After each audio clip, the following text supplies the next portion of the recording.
boob baahsan ayaa loo geystay ganacsatada ajaanibta ah ee ku nool deegaanka Soweto ee dhacduleedka magaalada Johannesburg ee dalkani Koonfur Afrika. boqolaal dukaan oo ku taalay deegaankaasi Soweto ayaa cagta la mariyay, qaar badanna waa laga soo sameeyay bixiyay oo loo gurmaday. mar qura ay ka war heleen ganacsatada ajaanibta ah ee ku sugan deegaanka Soweto dad is-abaabulay oo cagta marinaya goobahooda ganacsi. ciidamada booliiska ay gurmad ka dalbadeen isla markaasna garab taagnaa. waxaana la arkayay ciidamada booliiska oo gaaf wareegaya goobaha ganacsiga ajaanibta ah oo Soomaalida iyo Itoobiyaanka caawinaya qayb ka mid ah deegaanka Soweto. inta badan dukaamadii ku yaala deegaanka Soweto ayaa laga soo raray. waxaana la arkayay xalay xilli dambe dadka oo raxan u socda isla markaasna isku gurmanaya si loo samata bixiyo hantida ganacsi ee ku taala deegaanadaasi. qaar ka mid ah dhalinyarada ka xogsata deegaanka Soweto ayaa ka warbixinaya sida ay ahayd mashaqada iyo qaabka ay u bilaabatay dhacdadan Soweto iyo waxyaabaha la xiriirinayo. magacay waa Mahad Bashir Abdurrahman. meesha ay ka bilaabato anigu ma aqaano, laakiin aniga gurmad ahaan aan nagula soo wacay.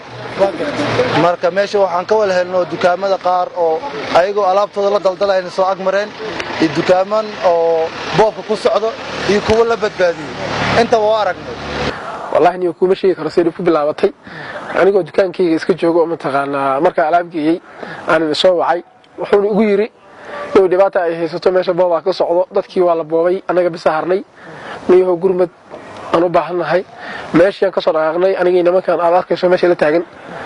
meeshii baan tagnay, meeshii markaan tagnay adiga alxamdulillah rabbil alamin waan ku guuleysanay dukaankii inaan soo rarno. meel wali waxaan keenay Soweto kashan kari alxamdulillah.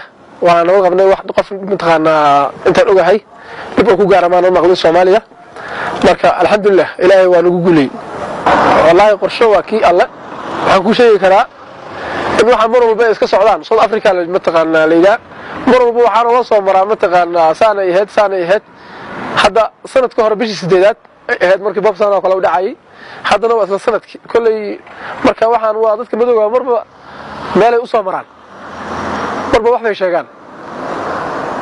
runta dadka kaga hadlo waxaan ogahay hadda oo la boobay aan ku sheegi karo ma lahan, laakiin khasaaro waa jira. laakiin inta uu leeyahay kuma aan sheegi karo. khasaaro waa jira. Soomaali in la boobo waa maqlay ma taqaanaa dadweynaha kale ma taqaanaa oo ma taqaanaa locationada degan ayagana Itoobiyaanka in la boobo waa maqlay, laakiin khasaaraanteedu waa jira. laakiin midna feed maanan maqlay wali.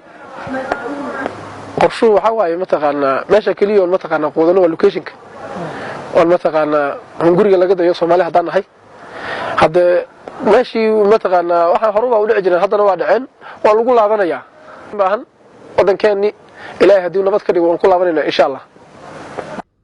boobkan ka dhacay deegaanka Soweto ayaa la xiriirinayaa gacan ka hadal dhaxmaray ciidamada booliiska iyo dad ajnabi ah oo ku sugnaa magaalada Johannesburg bartamaheeda oo u badnaa dad Itoobiyaan ah iyo ciidamada booliiska oo isku gacan qaaday.